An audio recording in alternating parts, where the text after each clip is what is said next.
day, my grandson was visiting us. Then somebody who is a neighbor came and said, I can call your grandson to talk to my son, who is just a little older. And they were playing. According to my daughter, what the son knew is that boy, just a little older than him, is a Christian. All the things, and remember, these are toddlers, these are small children. But my grandson knew that boy is a Christian. He says, you can't do that because we are Christians. We can't do that. The boy left knowing there are things non-Christians can do, things Christians cannot do. Those are the kind of people you expose your children to. Am I right? Yeah. Who are you exposing your children to? How are they going to grow? Of course, the responsibility, according to where we are read in Deuteronomy, the responsibility of children getting to know God is not the Sunday school teacher. It's not the primary school teacher. It belongs to the parent. Did you understand that? The parents were told they are to make sure they are using any and every means to ensure that child gets godly values. You say, write it on your face, write it on the wall, talk about it when you are walking. Did you hear that? That means if there is one deliverable out of parenting, your child can reject Christ, but they are rejecting a Christ they know.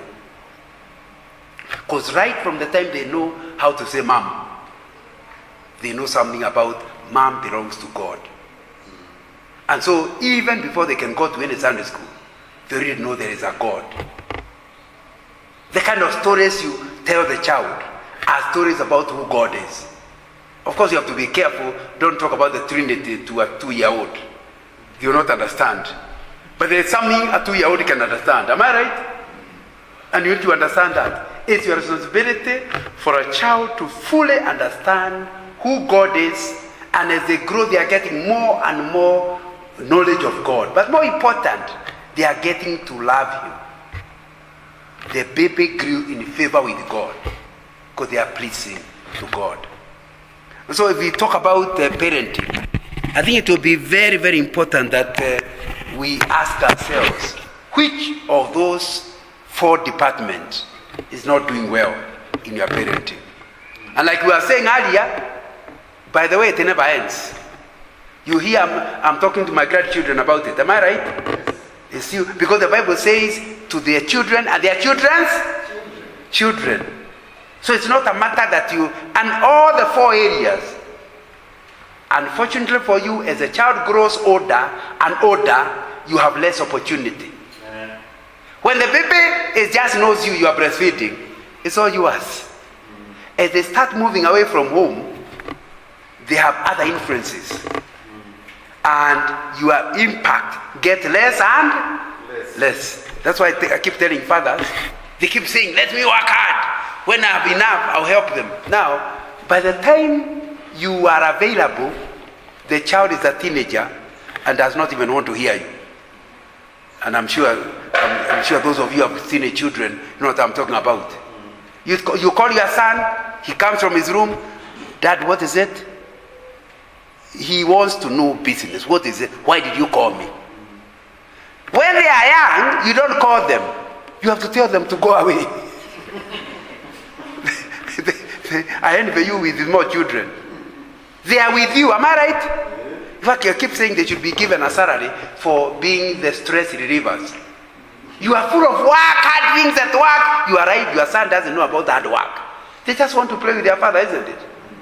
Within 1 hour, you've forgotten the crisis in the office. Isn't that stress relief?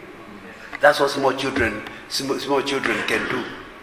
And I think it will be important for you to then understand, even as a child is growing, opportunity will get less and less. The reason why we keep saying that teenage parenting is difficult is simply one. The child, by the age of 12, forms what is called worldview. What's worldview? Worldview are the glasses through which you interpret life. From the age of 12, everything you tell him, he checks with worldview. If he doesn't agree, he tells you he doesn't agree. That's why teenagers are full of why. Because they already have something to check up with. But people who are 6 or 5, 6 years, they are like a sponge. They just, whatever the father says. In fact, if you listen to them, they say, my father can beat your father. Now, they have not even tested whether they ever have fought. But a small boy believes there is nobody more powerful than their father. By the time the boy is a teenager, he is playing a game with the father, then the father drops. So this was not strong after all. In fact, teenagers, one of the other problems of teenagers, because they were so mesmerized by the father, by the time they become teenagers, they just start realizing they ask the father a question and he has no answer. You know, the primary school mathematics you could answer anytime. Then he now comes in Form 2 with an algebra question. You try, you say, go and ask your teacher. Now he has already discovered you are not as clever as he thought. And the trouble is, from that moment, the father continues being foolish. The older the boy becomes, the more foolish the father becomes. See, what's happening to my father? He was so clever, and he's getting worse and worse. And the girls are the same. You are the one who used to determine what they are dressing. They become teenagers, and if you bring a dress, they will never wear it. Why? For my mother to like it, it must be the wrong dress. It doesn't require any other facts. For my mother to like it, she is not fashionable. And this is your own child, and you are the one who was buying the dress. Am I right? Because the mother is getting foolish, and more foolish with time. So that's the problem with teenage. So you need to understand this thing has a sell-by date. This parenting and trying to create a worldview. It's not something you'll do forever. You cannot hope to do the things you are supposed to do before the child is 12, after they are 12. Parenting continues. Even if they're out of home, you still have some influence. The difference is less and less influence. Number one, because of physical presence. The other one, because of their questioning mind. And thirdly, because by the time they are adults, there are certain things they certainly know more than you. Am I right? That's why I keep telling parents, small pre-teens, right into teens, you instruct them. When the out of teens become 20 and above, you don't instruct them, you advise them. That's why you cannot choose for your son the course you do in university. Because if you choose, you are instructing. At the time you should be advising. Because now, as they enter into teen, you are supposed to start winning them from dependence on you slowly. So by the time they are 20, they can actually, on their own, make decision, but with your advice. If they make the wrong decision, they will suffer for it. But you know you gave your advice. Are we together? Yeah, the other day, there was a woman saying, please, Brother Nga, come and tell my son, he cannot marry that girl. So I asked, is the girl saved? Yes, but look at her. What do you mean? Even if she is ugly, it's not you marrying her. It's your son. Surely, now, although people like using me, you are now misusing me. I can't tell you your son. Tell me something concrete about that girl. But some women, they have a feeling, remember the girl is saved, the boy is saved, the mother is saved. Yes. But the mother wants to determine who the boy will marry. That's not an area of instruction, it's an area of advice. And you should have been talking all the while. Think, by the way, girls who have short hair, I think these of them. Girls with the flat noses, I think, tell them earlier. So by the time he brings you a girl with a flat nose, he already knew you'll be unhappy. But he himself is happy. So don't just accept the flat nose. Because after all, she'll only be visiting you. Is he going to stay with you? No. So let him struggle with his flat nose. Now, it's very, very important to understand. Parents of young children give instructions. Parents of adult children give advice. Instructions must be obeyed. Advice must be considered. Yes. In other words, you know your father is telling you this because he loves you. So don't dismiss his advice. Think about it, but when you make a decision, do not do it because your father said. Do it because you know it is right, decision. That's really. So I wanted to, on my second point, I wanted to understand their seasons in parenting. And they differ over time. So there is something that you will need to understand what timing is the season I am dealing with. Again, I want to take 50 minutes, and I'm not far from my minutes.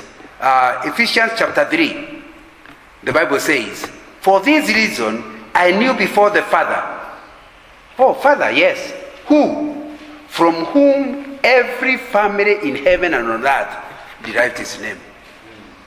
In other words, I said it earlier, parenting is the delegated responsibility. The real father is God.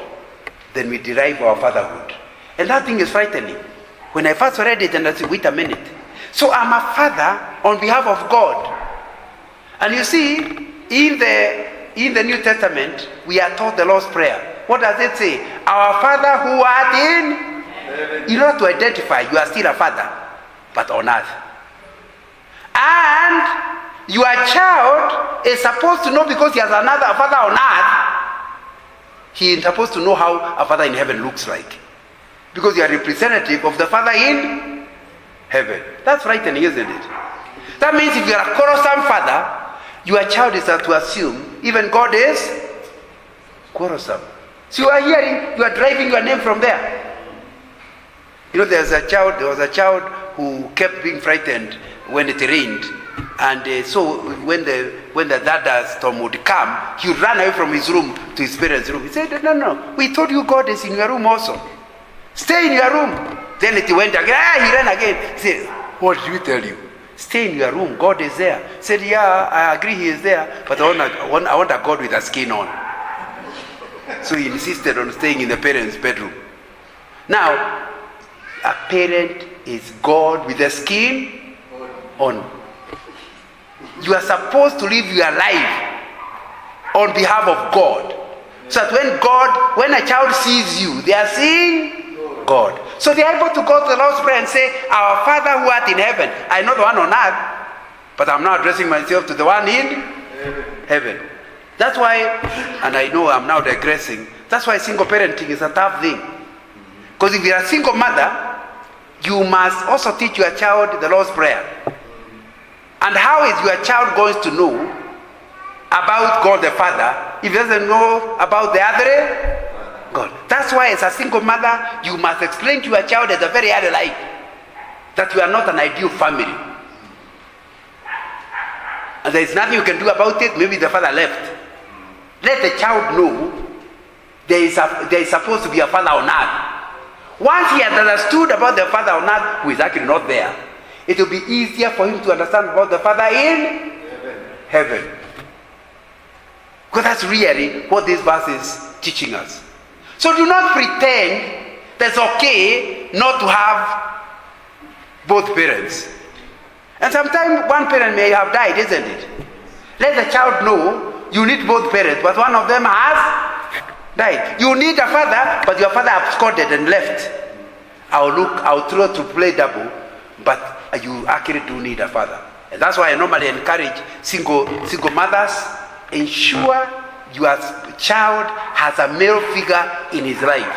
Doesn't have to be the biological father. It can be the grandfather. Am I right? It can also be one of the uncles, your brothers.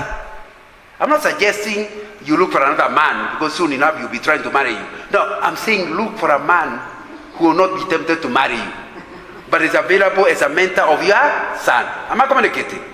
So that you can say, as you teach the child the Lord's Prayer, it will be clearer. The Father we are talking about in heaven is like the Father on earth. And it will be important that we deal with that. I finish because maybe at another time we will go through this, because I want to allow time for questions. I want to finish by looking at the four things that I expect out of home. I'm still trying to finish before 4.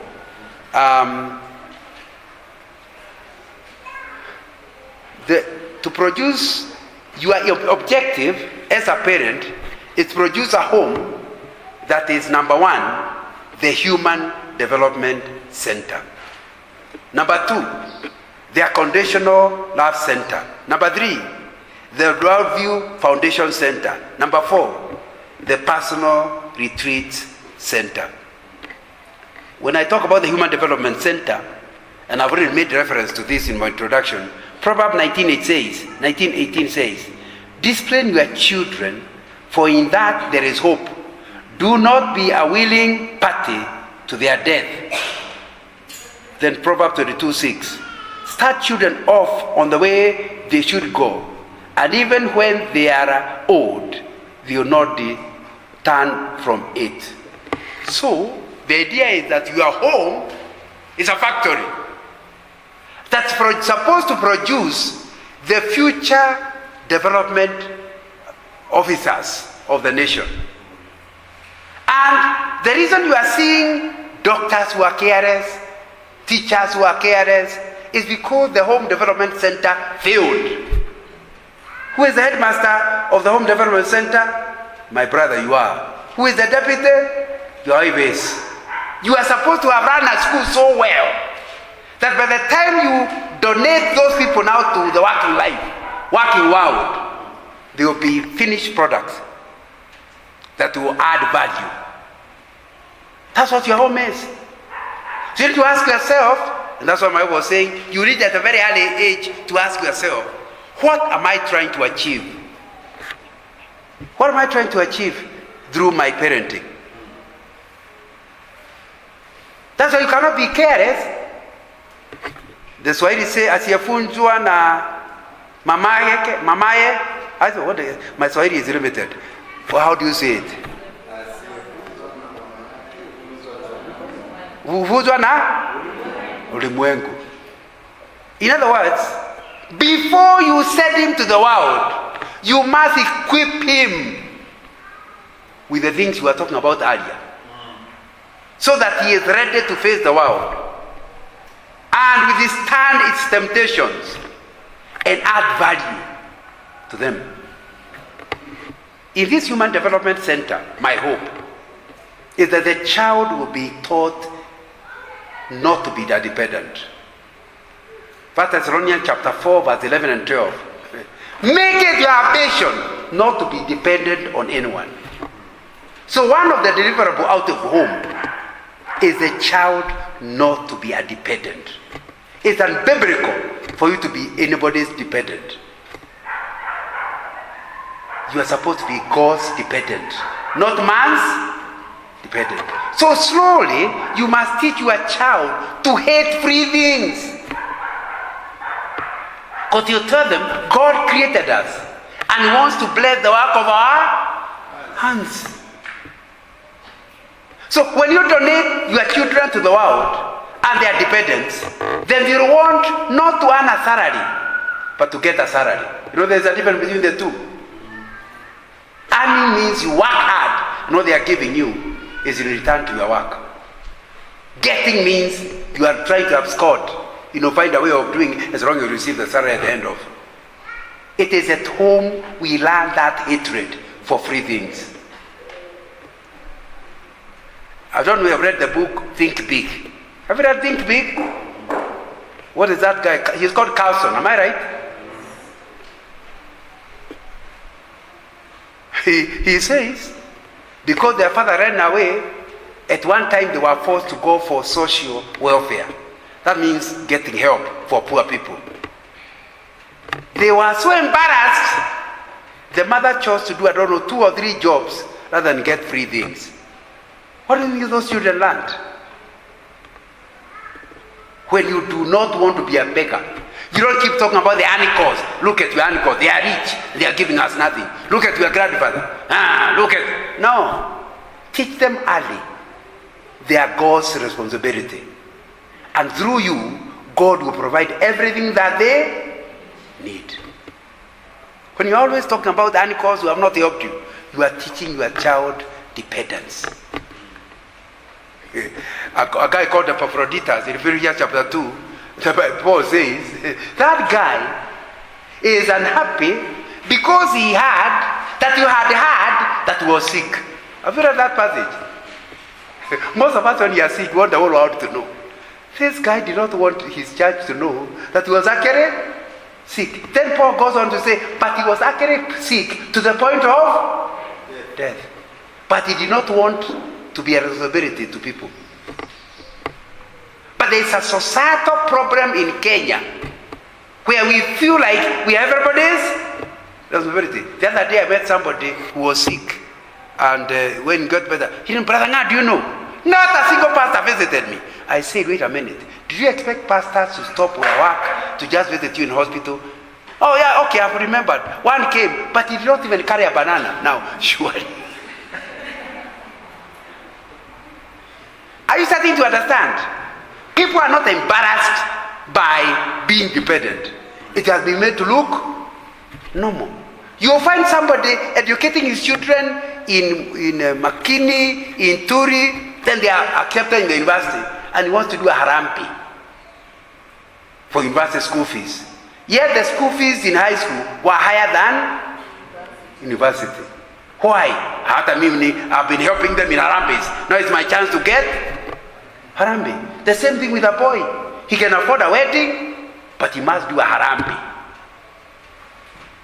When you tell them in our time we got married, we never had pre-wedding harambis. It's not our day. You made your wedding according to your ability. You came to mine.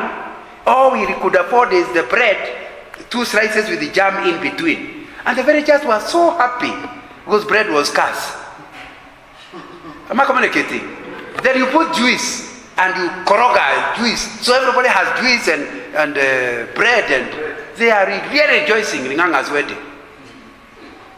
Now, my friend, if you don't teach a child early to hate depending on others, you are producing trouble for him. Even after you are dead, he always be. You know, once you become dependent, people never give you enough. It is true, he gave me a bicycle, but look at what he bought for his son. As if it was his responsibility to buy not his son but also yours. And you're only a nephew. So, and then the spirit of thankfulness disappears. Because you have the spirit of entitlement. With a proper human development center, you give to society people who are not dependent. But at the same time, they are not independent. Because you can win the child by making him not dependent. But he becomes independent. In other words, he does not want to be helped, but he also does not want to help others. That's unscriptural. Go to Galatians chapter 5 and you'll see the word of God is saying that carry each other's burdens. So, although you are supposed to carry your own burden, look at verse 2 and look at verse 5. You are supposed to look after your own burden, but it's important that the child learns, although you look after yours, God will bless you enough, not only to have energy for yourself, but also energy to help others. He should be proud that although I'm not receiving any help, I am actually helping others. So don't just teach your child not to be dependent. Do not also allow him to become dependent. He must love helping others. In other words, what you teach your child is interdependence. Interdependence is ability to help others, but sometimes he may receive help. It's not evil to receive help if he must, but he doesn't look for the help. Of course, my time is up. My 50 minutes are more than finished. But we could go on and talk about the unconditional love center. The verse is in Ephesians chapter 6. Fathers, do not exasperate your children. Instead, bring them up in the training and instruction of the Lord. Colossians 3:21. Fathers, do not embitter your children, or they will become discouraged. Homes are supposed to be the place where you are loved, not for the marks. You're just loved for being a child. You know, a teacher loves children on the basis of their marks, isn't it? For a mother to treat the son, how is this a marks to bring me? Now, out there, they are suffering from being looked down because they don't do it in school. At home, even if your son is regularly number last in class, at home he must be accepted like loyalty. Am I communicating? Yeah, because your son is not a position in class. Your son is your son, given to you by God, even if his IQ may be limited.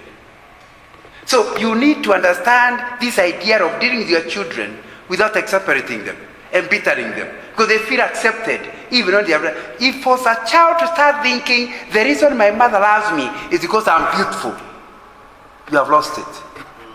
Because you do not love your children because they are handsome or beautiful. You just love them because they are your children.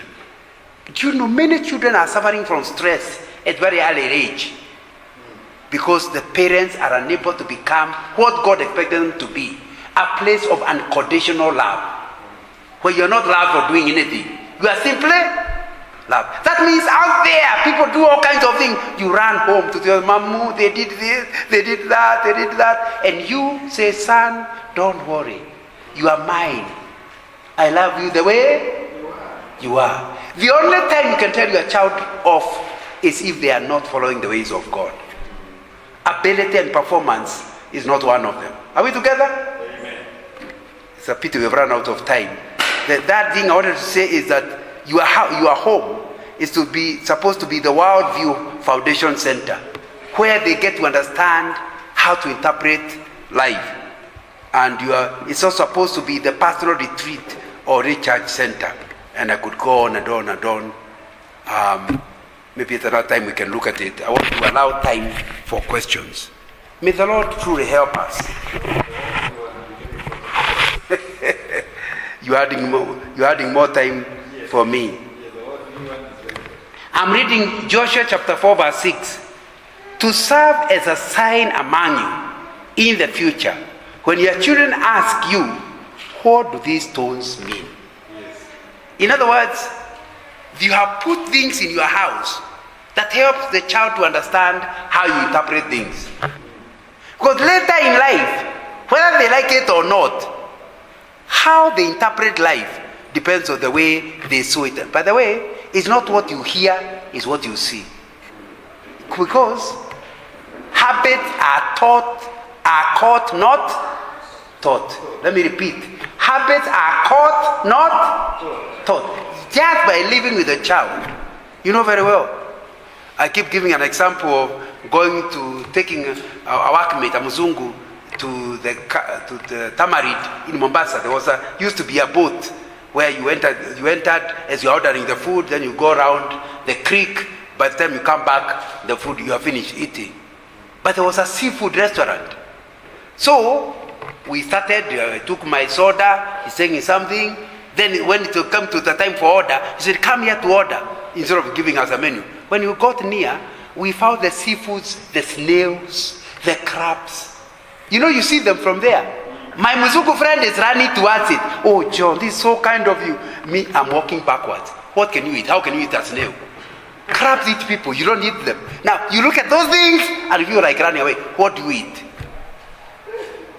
What's the difference between him and me? Our mothers. My mother taught me those things are not for eating. Snails, you vomit. Now, but the boy was taught. He told me, the Mzungu told me, whenever the father was properly loaded, liquid, they were taken to a restaurant, seafood restaurant, because seafood is very expensive. So you could only take them once in a long while. So he knew that anybody who takes you to a seafood restaurant really loves you. Yes. For me, I feel like for you to ask me to eat this is to ask me to sleep hungry. And all we are talking about is the worldview. Worldview are the glasses through which you interpret life. So you look at something, for example, you keep telling a child it's bad to steal, but he knows there are things in that house that were not bought. So he starts interpreting. It's bad to steal your relatives' things, but it's okay to steal foreigners' things. That's why when he becomes the managing director of a place, he asks himself, is government property my mother's property? No. So not stealing from us? Yes. He will steal. And he has no difficulty. After stealing, he builds a house. He calls the bishop to open the house. He's not a thief. Because in his limitation from the way where he grew up, stealing is stealing from your people. Am I communicating? So you can see what we call worldview is what are the values you are passing to the person. How do you treat old people? It's not a lecture. You're not telling him thou shalt treat old people like this. But the way you treat old people, that you treat the grandparents, tells them which is the right way of treating old people. The way you talk to seniors, you are passing worldview. Does he respect people who are older than him? It all depends. So worldview are the glasses we equip your child with to decide what is right or wrong. And you know that you're not. You know, for example, you hear somebody say, "Me, I don't take what do you say? I don't take coffee."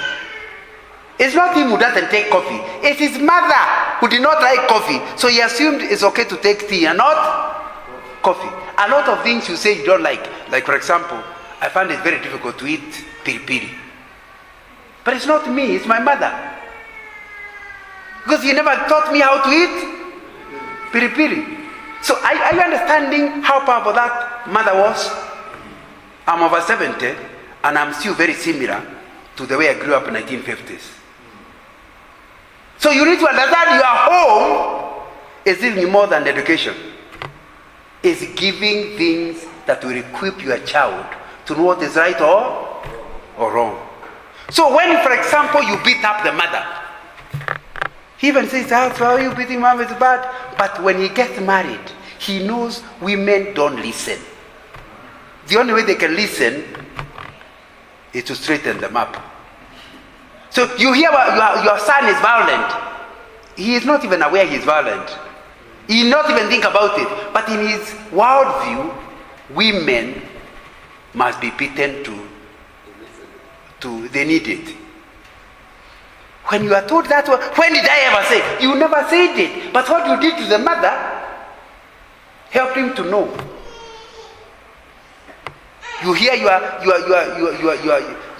daughter is asking the husband, can you make me a cup of tea? Am I your houseboy? Now, you wonder, how can my daughter say that? Surely, what's wrong with making a cup of coffee for her husband?